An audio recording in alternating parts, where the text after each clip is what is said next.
আমি আপনাদেরকে একটা ছোট্ট কারগুজারি শোনাই, আপনাদের দিল কেঁদে দিবে। 2016 সালের ঘটনা। তখন ঢাকায় মোহাম্মদপুর আমি খতমে তারাবির জন্য 2 জন হাফেজ নিয়োগ দেওয়া হবে কেন্দ্রীয় মসজিদে। অনেক হাফেজে কোরআনরা সিরিয়াল ধরেছে তারাবি পড়াবে। কার মনে না চায় এত বড় এক মসজিদে আমি যদি চান্স পাইতাম তো আমার কপালটা খুলে যেত। শুক্রবার দিন সবাই দরখাস্ত রাখলো, ইন্টারভিউ শুরু হয়ে গেল। পরের জুমায় অসংখ্য ছাত্রদেরকে দেখছি খতমে তারাবির জন্য ইন্টারভিউ সিরিয়াল দিয়েছে। ইন্টারভিউ বোর্ডের ভিতরে আমি ছিলাম। কয়েকজন হাফেজকে আমরা সিলেকশন করছি যে এদেরকে নেওয়া হবে। এদের তেলাওয়াত সুন্দর, পড়াও বড় মজার। আমরা কাগজগুলো এক জায়গায় জমা করছি। পরের জুমায় আমরা ঘোষণা দিয়ে দিব কোন মায়ের সন্তান চান্স পাবে। পরের জুমায় যখন জুমার নামাজের পর 3টার দিকে যখন আমরা বসে বসে ফলাফলগুলা দেখতেছি যে কাকে কত নাম্বার দেওয়া হয়েছে, দরওয়াজা লাগায় দিছি, জানলা লাগায় দিছি, এসি ছেড়ে দেওয়া হয়েছে, সব লাগানো, বাহির থেকে কিছুই দেখা যায় না। ইন দি মিন টাইমে মসজিদের বারান্দার দরওয়াজায় কে যেন নক করতেছে। খাদেম সাহেব আস্তে করে জালনা খুইলা উকি মাইরা দেখতেছে যে 2টা ছোট বাচ্চা বাহিরে দাঁড়িয়ে আছে, একেবারে অল্প বয়স। খাদেম প্রশ্ন করলো, তোমরা কারা, কেন আসছো? বলে, আমরা 2 জন আসছি খতমে তারাবির ইন্টারভিউ দেওয়ার জন্য। খাদেম সাহেব একবার পায়ের দিকে তাকায়, আবার জামার দিকে তাকায়, কারণ কথার সাথে বাহ্যিক সুরত মিলে না। অন্য অন্য ছাত্রদেরকে দেখছি কত উন্নত পোশাক পরে, গেট আপ কত সুন্দর করে ইন্টারভিউ দেওয়ার জন্য আসছে। আর এই 2 জনের দিকে তাকায় দেখলাম মনে হয় রাস্তায় ভিক্ষা করতে করতে আইছে, মানায় না, একেবারে গরিব। খাদেম বলল, ইন্টারভিউর ম্যাচ শেষ, চলে যাও বাড়িতে, নেওয়া হবে না। যাদের ব্যাপারে পরীক্ষা নেওয়া হয়েছে তাদের ব্যাপারে ঘোষণা দেওয়া হবে। বাচ্চা 2টা নাসর বান্দা বলতে আছে, আমাদের তো টাকা নাই যে আমরা ভাড়া দিয়ে এখানে আসব। বাবায় বড় কষ্ট করে 2-4টা টাকা জমা কইরা পকেটে দিয়া পাঠায় দিছে, এজন্য আসতে দেরি হয়েছে। খাদেমের বড় মায়া লাগছে, কারণ খাদেমও গরিবের সন্তান। ভিতরে গিয়া মুয়াজ্জিম সাহেবের বলতে আছে, ও ভাই, বাহিরে 2টা বাচ্চা দাঁড়ায় আছে, ওরা নাকি হাফেজে কোরআন, কিন্তু দেখলে তো মানায় না। মুয়াজ্জিম সাহেব ধমক দিয়া বলতে আছে, কোনো সুযোগ নাই, তাড়ায় দাও। খাদেম গিয়া ইমামের কানে কানে বলতে আছে, হুজুর, বাহিরে 2টা বাচ্চা দাঁড়িয়ে আছে, চেহারার ভিতরে এত মায়া, কিন্তু বাহ্যিক সুরত মিলে না, ওরা নাকি কোরআনের হাফেজ। পাশেই তো রহমানিয়ার মুহাদ্দিস সাহেব বসা আছে, তিনি বলতে আছে, কি ব্যাপার, ফিস ফিস করে আপনি কি বলতেছেন? বলে, হুজুর, বাহিরে 2টা বাচ্চা দাঁড়িয়ে আছে, তারা খতমে তারাবির ইন্টারভিউ দিতে চায়। মুহাদ্দিস সাহেব বলল, কোনো কথা নাই, আল্লাহর ঘরের দরওয়াজা খুলে দাও, এখানে কোনো পার্সিয়ালিটি চলবে না। আল্লাহর ঘরের দরওয়াজা সবার জন্য খুলে দেওয়া হবে, আসতে দাও, ভিতরে বসতে দাও। যদিও ওদেরকে দেখতে মানায় না, বংশগত তেমন মর্যাদা নাই, ভিতরে আল্লাহর কোরআন থাকার কারণে আমাদের উপরে ওয়াজিব হয়ে গেছে তাদেরকে সম্মান করা। কোন দিক থেকে মানায় না, কিন্তু ভিতরে আল্লাহর কোরআন আছে, এজন্য তাদের মর্যাদা অনেক বেশি। এবার বাচ্চা 2টা বাহিরে উজুখানায় গিয়া সুন্দর করে উজু বানাইল। উজু বানাইয়া ভিতরে ঢুইকা আমি তাকায়া দেখতেছি লঙ্গির এক মাথা নিচে আর এক মাথা উপরে, এতটাই ভয়াবহ অবস্থা। কিন্তু আজীব দৃশ্য, 2 জনের চেহারা একই রকম লাগে। 2 জনের চেহারা একই রকম লাগে, কে বড় কে ছোট বোঝা বড় কঠিন হয়ে গেছে। মুসলমান ভাইয়েরা আমার, ইমাম সাহেব প্রশ্ন করলো, তোমরা 2 জনের বাড়ি কোথায়? বলে, আমরা নারায়ণগঞ্জে ভাড়া থাকি। বাড়ি কোথায়? বলে, আমাদের বাড়ি কুড়িগ্রামে। কুড়িগ্রাম থেকে ঢাকায় কেমনে আসছো? বলে, বাবায় ঢাকায় নিয়ে আসছে। কয় মাসে কোরআন শরীফ খতম করেছ? বলে আমরা দুইজনে 11 মাসে 30 পারা কোরআন খতম করেছি। ইমাম সাহেব একবার চেহারার দিকে তাকায় আর একবার পায়ের দিকে তাকায়। স্থানীয় গণ্যমান্য অনেক ব্যক্তিরা তাকায় আছে এদের দিকে। ইমাম সাহেব বলতে আছে, বাবা তারাবির ইন্টারভিউ শেষ হয়ে গেছে, বাড়ি চলে যাও। যেটা একটু দেখতে ছোট, ও চোখের পানি দেখলাম টিস্যু দিয়া মুছতেছে। কেন কাঁদতেছো? বলে আমরা গরিব, তার জন্য মনে হয় আমাদেরকে তাড়ায়া দিতেছেন। আমরা জানতাম না ইন্টারভিউ তাড়াতাড়ি শেষ হয়ে যাবে, আসতে দেরি হয়েছে কারণ আমাদের তো ভাড়া টাকা ছিল না, বাবায় কষ্ট করে কিছু টাকা দিয়েছে, সেটা দিয়ে এখানে আসছি। এবার মুহাদ্দিস সাহেব বলতে আছে, তাহলে একটা কাজ করো, তুমি কিছু তেলাওয়াত করে শোনাও। দুইজনেই উত্তর দিল যে আমরা তেলাওয়াত করলে তো আর নিবেন না, আপনারা প্রশ্ন করেন, আমরা দুইজনে উত্তর দিব। আমি তো আশ্চর্য হয়ে গেলাম, জীবনে কত হাফেজ দেখছি, এরকম হাফেজ দেখি নাই। প্রশ্ন করবেন, আমি উত্তর দিব। বুঝতে পারলাম ভিতরের খবর কেউ না জানলেও একজন জানেন, তিনি হলেন কে? মুহাদ্দিস সাহেব বলতে আছে, বাবা প্রশ্ন করব ঠিক আছে, তোমাদের মন মতো একটু তেলাওয়াত কইরা শোনাও। তেলাওয়াত যদি মানসম্মত হয় তাহলে ইন্টারভিউ নিব, যদি না হয় তাহলে ছাঁটাই করে দিব। এবার ছোট যেটা সেটা তেলাওয়াত শুরু করলো সূরা তাহা থেকে। তাহা মা আনজালনা আলাইকাল কুরআনা লিতাশকা। এত সুন্দর পড়া মনে হইতে আছে, আসমান থেকে কোরআন নাজিল হইতেছে। এত সুন্দর পড়া, কত রঙের ঢঙের পড়া শুনলাম, এই পড়া কোনোদিন শুনি নাই। আমি তাকায় দেখলাম স্থানীয় টিউনো সাহেবের চোখের পানি বায়া বায়া পড়তেছি। ইশারা দিতে আছে আরো তেলাওয়াত করতে বলেন। এই পড়া তো শুনলে আমার দিলের ময়লাগুলা কাটে। আল্লাহর ঘরে যখন গেছি বাইতুল্লাহ ফজরের টাইমে ইমাম সাহেব তেলাওয়াত করলে যেমন মনে হইতে আছে ওই কোরআনের আওয়াজটা এখন এই মসজিদে বাজতেছে। ছোট বাচ্চাটা তেলাওয়াত করলো, বড় সন্তানটাও তেলাওয়াত করলো। এবার যারা হাফেজ সাহেব ছিল তারা প্রশ্ন শুরু করলো। যেখান থেকে প্রশ্ন করে পৃষ্ঠা ঠেকায়া দেয়, একটা জায়গায়ও আটকাইতে পারে না।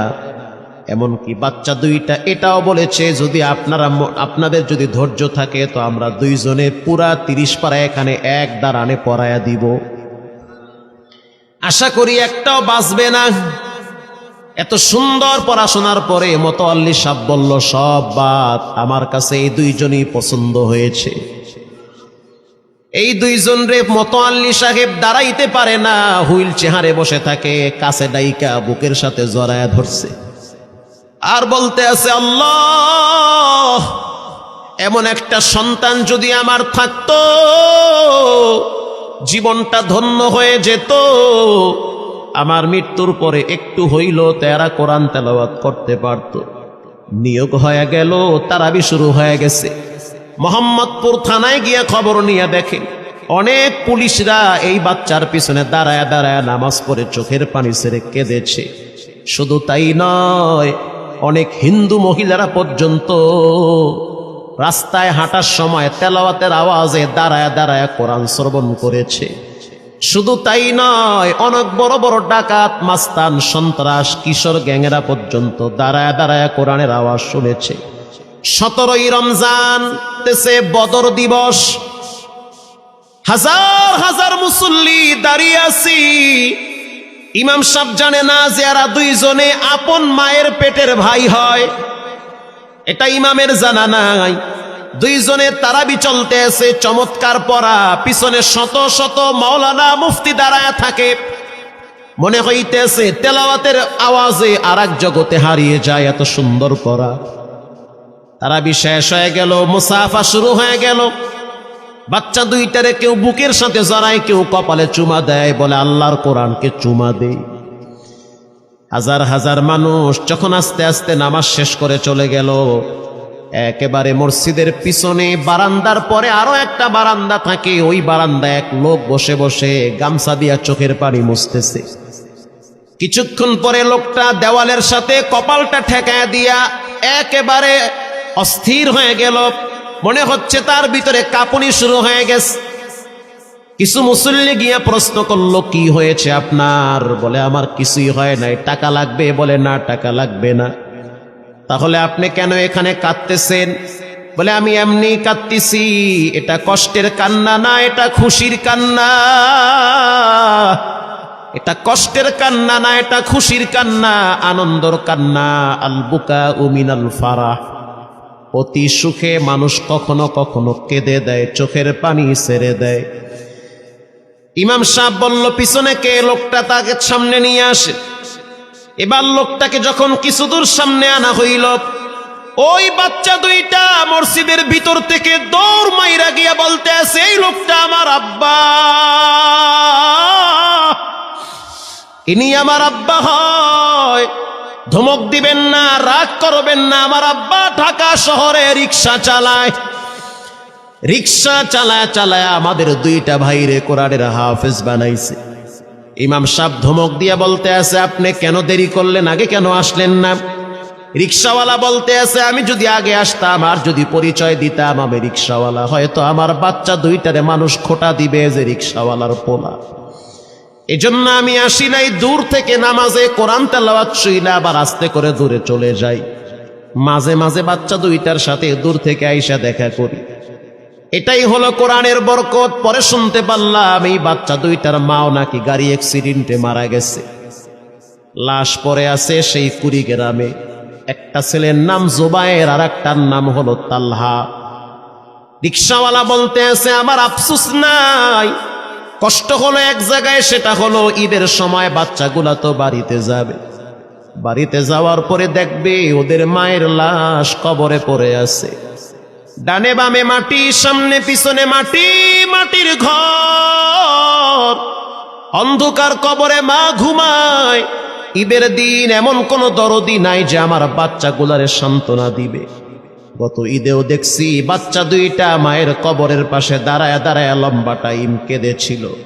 আমাদের ঘরে কোনো ঈদ নাই। রিক্সাওয়ালাকে সান্ত্বনা দেওয়া হইল, নসিব আপনার ভালো, কপাল খুলে গেছে। দুইটা সন্তান হীরার টুকরা এমন ভাবে তৈরি করেছেন, মনে হইতে আছে জিন্দা কোরআন হাঁটতেছে। এজন্য সন্তানগুলাকে দিনদার বানান, ঠকবেন না। বর্তমান জমানায় মানুষ বড় স্বার্থপর। একমাত্র কলিজার টুকরা মা বাবার জন্য যেই দোয়াটা করে ওটা অন্য কেউ সহজে করতে চায় না। কথা ঠিক না ব্যাঠিক? সন্তানগুলারে দিনদার বানান, নেককার বানান, আল্লাহওয়ালা বানান। আল্লাহ পাক বলেন, যারা কোরআন পড়ে, নামাজ পড়ে, আল্লাহর রাস্তায় দান করে, তারা হলো সফল ব্যবসায়ী। এখানে এমন মানুষ বসা আছেন যে নিজের হাতে নিজের মায়ের কবরে রাখছেন, নিজের হাত দিয়া নিজের আব্বারে কবরে ফালায়া রাখছেন। ঘরে গিয়া দেখবেন মায়ের বিছানাটা খালি। যেই বিছানায় মা ঘুমাইতো সেই বিছানাটা এখন অসহায়ের মতো পড়ে আছে। বাবায় যেই বিছানায় শেষ বয়সে বসে বসে কোরআন তেলাওয়াত করতো সেই বিছানাটা পড়ে আছে। এখন আর কেউ বলে না, বাজান তুই কেমন আছো? এই কথাগুলা মা বাবার মুখ থেকে সবচেয়ে বেশি বের হইতো। মা বাবার জন্য এখন চাইলেও তো কিছু করতে পারেন না। আজকে যদি আপনার মা বাবা থাকতো, খাওয়ানো লাগতো, চিকিৎসা করার লাগতো, অসুস্থ মাকে নিয়ে ভোলা মেডিকেলে যাওয়া লাগতো, অসুস্থ আব্বারে নিয়ে লঞ্চে করে ঢাকা মেডিকেলে যাওয়া লাগতো। এখন মাও নাই, বাবাও নাই, টাকা আছে, চাইলেও খরচ করতে পারেন না।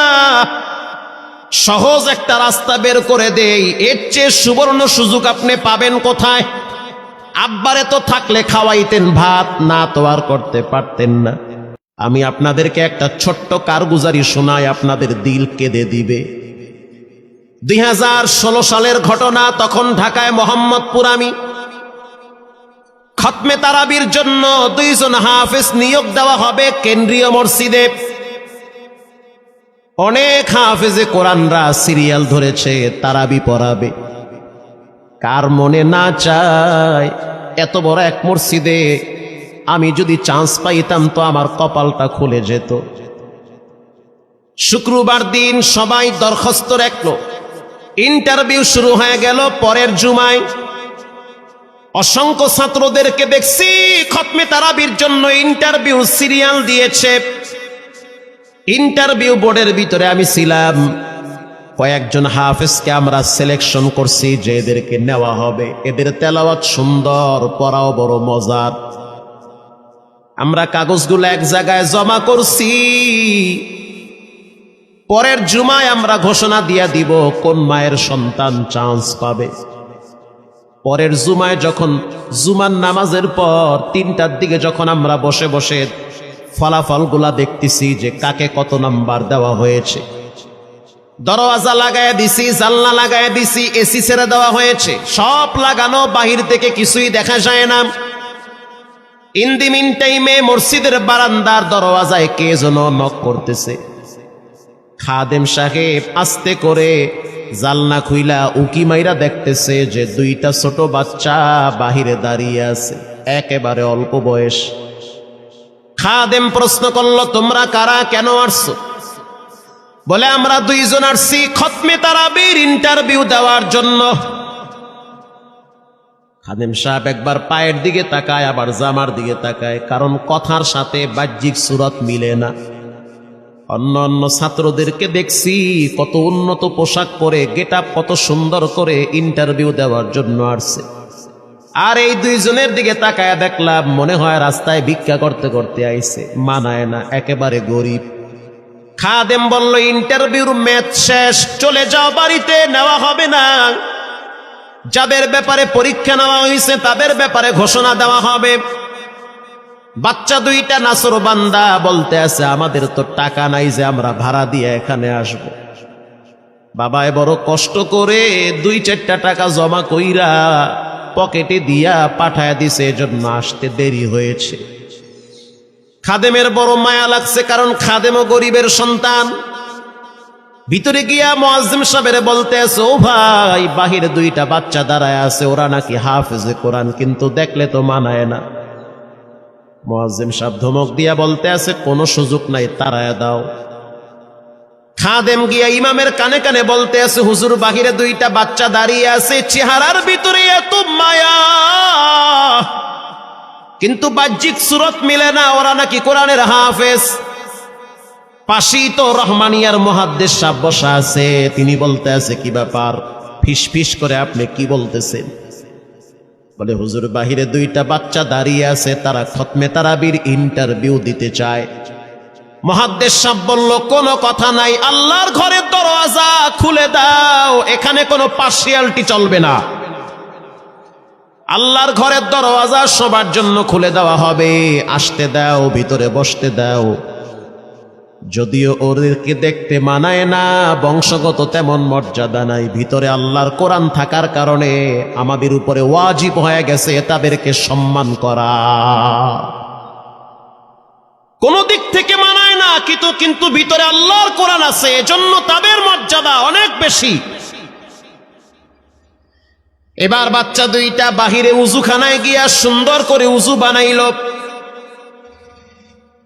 উজু বানাইয়া ভিতরে ঢুইকা আমি তাকায়া দেখতেছি লঙ্গির এক মাথা নিচে আর এক মাথা উপরে, এতটাই ভয়াবহ অবস্থা। কিন্তু আজীব দৃশ্য, 2 জনের চেহারা একই রকম লাগে। 2 জনের চেহারা একই রকম লাগে, কে বড় কে ছোট বোঝা বড় কঠিন হয়ে গেছে।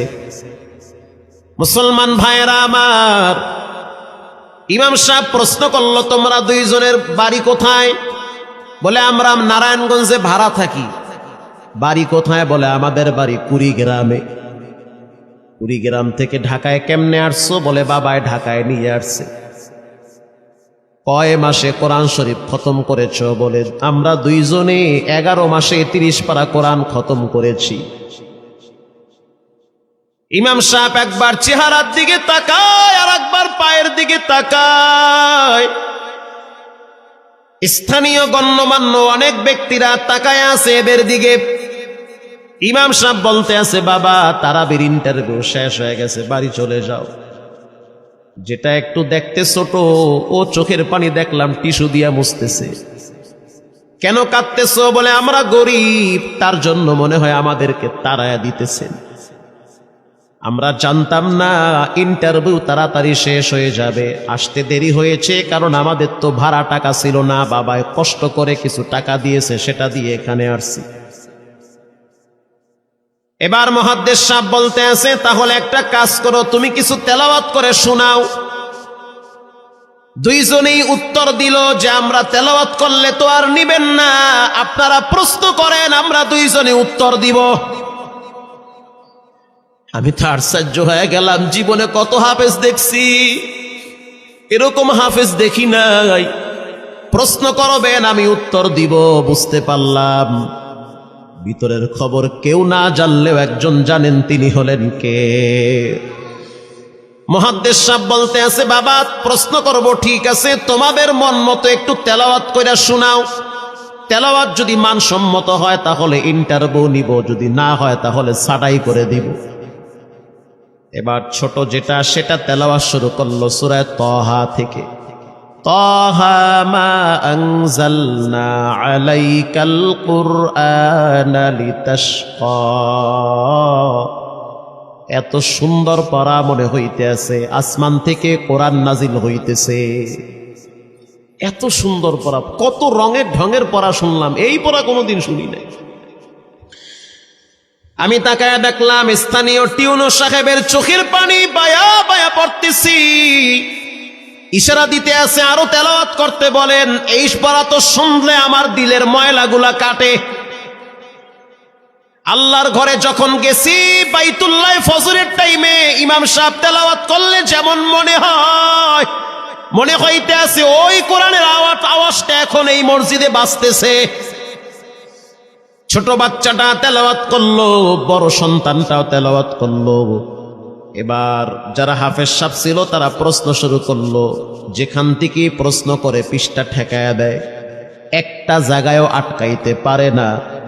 এমনকি বাচ্চা দুইটা এটাও বলেছে, যদি আপনাদের যদি ধৈর্য থাকে তো আমরা দুইজনে পুরা 30 পারা এখানে এক দাঁড়ানে পড়ায়া দিব। আশা করি একটাও বাঁচবে না। এত সুন্দর পড়াশোনার পরে মোতাওয়াল্লি সাহেব বলল, সব বাদ, আমার কাছে এই দুইজনই পছন্দ হয়েছে।